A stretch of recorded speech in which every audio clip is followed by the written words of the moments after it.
India December 6 ഒരു day night test മത്സരം കളിക്കുകയാണെന്ന് നിങ്ങൾക്ക് എല്ലാവർക്കും അറിയാം. ഈ ഡേ നൈറ്റ് ടെസ്റ്റിന് വേണ്ടിയിട്ട് പിങ്ക് ബോളാണ് ഇന്ത്യ ഉപയോഗിക്കുന്നത്. ഈ പിങ്ക് ബോളും റെഡ് ബോളും തമ്മിൽ എന്തെങ്കിലും വ്യത്യാസമുണ്ടോ എന്ന് എന്നോട് ചോദിക്കുകയാണെങ്കിൽ ഞാൻ പറയും പിങ്ക് ബോളും റെഡ് ബോളും തമ്മിൽ ഭയങ്കരമായിട്ടുള്ള വ്യത്യാസമുണ്ട്. അതിൽ ഒന്നാമത്തെ വ്യത്യാസമായിട്ട് എനിക്ക് തോന്നിയിട്ടുള്ളത് രണ്ട് അർദ്ധഗോളങ്ങൾ തുന്നിച്ചേർത്തുകൊണ്ടാണ് നമ്മളൊരു ക്രിക്കറ്റ് ബോൾ ഉണ്ടാക്കുന്നത്. ഈ തുന്നുന്ന സമയത്ത് നമ്മുടെ ഈ റെഡ് ബോളിന്റെ തുന്ന് എന്ന് പറയുന്നത് കുറച്ച് കട്ടി കുറഞ്ഞതും പിങ്ക് ബോളിന്റെ തുന്ന് അഥവാ സീം എന്ന് പറയുന്നത് കുറച്ച് കട്ടി കൂടിയതാണ്.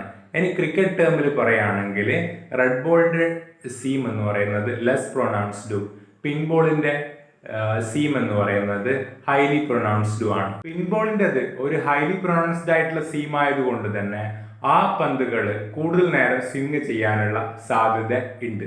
അതാണ് അപ്പം റെഡ് ബോളും പിങ്ക് ബോളും തമ്മിലുള്ള ഒരു വലിയ വ്യത്യാസമായിട്ട് എനിക്ക് തോന്നിയിട്ടുള്ളത്.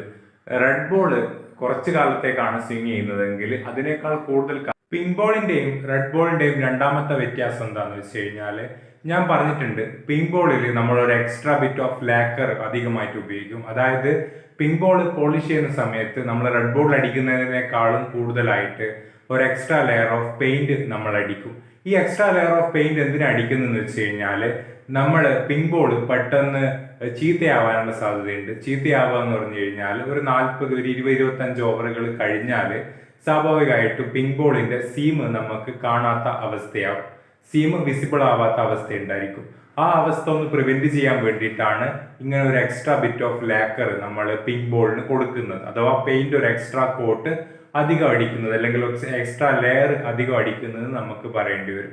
അങ്ങനെ ബോളിനെ ഇങ്ങനെ പെട്ടെന്ന് ചീത്തയാവുന്നതിൽ നിന്ന് തടഞ്ഞു നിർത്താൻ വേണ്ടിയിട്ട് ഗ്രൗണ്ടിൽ നമ്മൾ കുറച്ച് പുല്ല് അധികം വെക്കും. അതായത് ICCയുടെ അല്ല, ഓസ്ട്രേലിയയുടെ പൊതുവെയുള്ള റൂൾ എങ്ങനെയാണെന്ന് വെച്ച് കഴിഞ്ഞാൽ നിങ്ങൾ പിങ്ക് ബോൾ ടെസ്റ്റ് നടത്തുന്നുണ്ടെങ്കിൽ ഗ്രൗണ്ടിൽ 8 മീറ്ററിലധികം പുല്ല് ആവശ്യമുണ്ട്. അതുകൊണ്ട് തന്നെ പിങ്ക് ബോൾ ടെസ്റ്റുകളിൽ കൂടുതൽ വിക്കറ്റുകൾ പെട്ടെന്ന് വീഴാനും മൂവ്മെന്റ് കൂടുതൽ സ്വിംഗ് മൂവ്മെന്റും സീം മൂവ്മെന്റും കൂടുതലാവാനുള്ള സാധ്യതയുണ്ട്. കാരണം പിച്ചില് പുല്ലിന്റെ അളവ് സാധാരണ ഒരു റെഡ് ബോൾ ഗെയിമിനേക്കാൾ കൂടുതലാണ്. മിനിമം 8 മീറ്റർ എന്നാണ് പറഞ്ഞിട്ടുള്ളത്. ഇന്ത്യ 36 ഔട്ടായിട്ടുള്ള കഴിഞ്ഞ വർഷത്തെ പിങ്ക് ബോൾ ടെസ്റ്റില് ഈ പുല്ലിന്റെ സാന്നിധ്യം 8 മീറ്ററിലും കൂടുതലായിരുന്നു. പിങ്ക് ബോൾ ടെസ്റ്റും റെഡ് ബോൾ ടെസ്റ്റും തമ്മിലുള്ള ഏറ്റവും വലിയ വ്യത്യാസം എന്ന് പറയുന്നത് ടോയ്ലറ്റ് പീരീഡ് ആണ്. എന്താണ് ടോയ്ലറ്റ് പീരീഡ് എന്ന് പറഞ്ഞു കഴിഞ്ഞാല് ഉച്ചക്ക് 1:30 മണിക്കാണ് ഓസ്ട്രേലിയയിൽ കളി ആരംഭിക്കുക. ആ 1:30 മണിക്ക് കളി ആരംഭിച്ച് ഏകദേശം 5-6 മണിയോടുകൂടി ഗ്രൗണ്ടിൽ നിന്ന് സൂര്യപ്രകാശം കൃത്യമായിട്ട് അപ്രത്യക്ഷമാകും. അപ്പൊ അത്തരത്തിൽ ഗ്രൗണ്ടിൽ നിന്ന് സൂര്യപ്രകാശം അങ്ങനെ അപ്രത്യക്ഷമായിട്ട് ആർട്ടിഫിഷ്യൽ ലൈറ്റിലേക്ക് കളി മാറും. ഇപ്രകാരം സൂര്യപ്രകാശം അവസാനിക്കുന്ന സമയവും പിന്നെ ആർട്ടിഫിഷ്യൽ ലൈറ്റിലേക്ക് കളി മാറുന്ന സമയം തൊട്ടിട്ട് ബാറ്റിംഗ് വളരെയധികം ദുഷ്കരമാവും. ബാറ്റർമാർക്ക് പന്ത് കൃത്യമായിട്ട് സ്പോട്ട് ചെയ്യാൻ വേണ്ടിയിട്ട് നല്ല ഒരു ഡിഫിക്കൽട്ടി ഉണ്ടായിരിക്കും. പിങ്ക് ബോൾ ടെസ്റ്റിന്റെ ചരിത്രത്തിൽ ഏറ്റവും കൂടുതൽ വിക്കറ്റുകൾ വീണിട്ടുള്ളത് ഈ ടോയ്ലറ്റ് പീരീഡിലാണെന്ന് പറഞ്ഞു വെക്കാൻ വേണ്ടി പറ്റും. നമ്മൾ ഒരിക്കലും ഒരു റെഡ് ബോൾ ഗെയിം കളിക്കുന്ന സമയത്ത് അതിൽ ടോയ്ലറ്റ് പീരീഡ് കാണില്ല. പിങ്ക് ബോൾ ടെസ്റ്റ് കളിക്കുന്ന സമയത്ത് നിങ്ങളുടെ ടീമിൽ ഒരു ലെഗ് സ്പിന്നർ ഉണ്ടെങ്കിൽ അത് നിങ്ങളുടെ ടീമിന് വളരെയധികം വലിയൊരു അഡ്വാൻറ്റേജ് ആയിരിക്കും.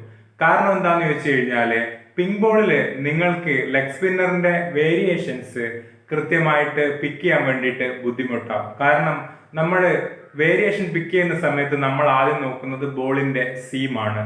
കറുത്ത നൂല് ഉപയോഗിച്ചുകൊണ്ട് പിങ്ക് ബോൾ തുന്നുന്നത് കൊണ്ട് ഈ സീം നമുക്ക് ട്രാക്ക് ചെയ്യാൻ വേണ്ടിയിട്ട് നല്ല ബുദ്ധിമുട്ടുണ്ടായിരിക്കും. അപ്പം സീം നോക്കിയിട്ടാണ് ബോള് പുറത്തേക്ക് പോവോ ഉള്ളിലേക്ക് പോവോ എന്നുള്ള കാര്യം നമ്മൾ തീരുമാനിക്കുന്നത്. പിങ്ക് ബോൾ ടെസ്റ്റില് പിങ്ക് ബോളിൽ പ്രധാനമായിട്ടും ഈ സീം നമുക്ക് കണ്ടുപിടിക്കാൻ ബുദ്ധിമുട്ടായത് കൊണ്ട് തന്നെ ഒരു ലെഗ് സ്പിന്നറിന്റെ വേരിയേഷൻസ് ബാറ്റർമാർക്ക് കൃത്യമായിട്ട് പിക്ക് ചെയ്യാൻ വേണ്ടിയിട്ട് സാധിക്കില്ല. അതുകൊണ്ടാണ് ഒരു ലെഗ് സ്പിന്നർ കളിക്കുന്ന ടീമിന് ഈ ടെസ്റ്റിൽ ഒരു അഡ്വാൻറ്റേജ് ഉണ്ടെന്ന് നമുക്ക് പറഞ്ഞു വെക്കാൻ വേണ്ടിയിട്ട് പറ്റും. ഞാൻ പറഞ്ഞിട്ടുണ്ട്, പിങ്ക് ബോൾ ടെസ്റ്റിൽ ഒരു എക്സ്ട്രാ ബിറ്റ് ഓഫ് ലാക്കർ അഥവാ ഒരു കോട്ട് പെയിന്റ് അധികം അടിക്കും, അല്ലെങ്കിൽ ഒന്ന് കൂടുതൽ പോളിഷ് ചെയ്യും റെഡ് ബോളിനേക്കാളും. അപ്പൊ അത്തരത്തിൽ പോളിഷ് ചെയ്യുന്ന സമയത്ത് ഫീൽഡിങ് കുറച്ച് ദുഷ്കരമാവും. കാരണം എന്താന്ന് വെച്ച് കഴിഞ്ഞാല് തീർച്ചയായിട്ടും നമ്മളൊരു എക്സ്ട്രാ ബിറ്റ് ഓഫ് ലാക്കർ അല്ലെങ്കിൽ ഒന്ന് അധികം പോളിഷ് ചെയ്യുമ്പോൾ ബോള് വായുവിൽ കൂടുതൽ വേഗത്തിൽ സഞ്ചരിക്കുന്നതായിട്ട് നമ്മുടെ മൈൻഡിന് തോന്നും. അതുകൊണ്ട് തന്നെ ഫീൽഡിങ് കുറച്ച് ദുഷ്കരമാവാനുള്ള സാധ്യതയുണ്ട്. ബോൾ കൃത്യമായിട്ട് ജഡ്ജ് ചെയ്യാൻ വേണ്ടി ഫീൽഡർമാർക്ക് പറ്റാറില്ല. പിന്നെ ക്രിക്കറ്റ് എന്ന് പറയുന്നത് ഒരു മസിൽ മെമ്മറിയാണ്. നമ്മൾ കളിക്കുന്ന ഷോട്ട് ആയിക്കോട്ടെ, എറിയുന്ന ബോൾ ആയിക്കോട്ടെ, എല്ലാം മസിൽ മെമ്മറിയാണ് നമ്മളെ സംബന്ധിച്ചിടത്തോളം. അപ്പം മസിൽ മെമ്മറിയിൽ ഈ പിങ്ക് ബോൾ അത്ര പതിഞ്ഞിട്ടുണ്ടായിരിക്കൂല. കാരണം വർഷത്തിൽ 1-2 പിങ്ക് ബോൾ ടെസ്റ്റ് മാത്രമേ ഒരു കളിക്കാരൻ എന്ന രീതിയിൽ എല്ലാവരും കളിക്കൂ. അപ്പൊ അത്തരം ഒരു സാഹചര്യത്തിൽ ഈ പിങ്ക് ബോളുമായിട്ട് നമുക്ക് ഒരു മസിൽ മെമ്മറി ഉണ്ടായിരിക്കില്ല. ആ ഒരു സാഹചര്യത്തിൽ പിങ്ക് ബോളിനെ ഹാൻഡിൽ ചെയ്യാന്നുള്ളത് വളരെയധികം ഡിഫിക്കൽട്ട് ആയിരിക്കും.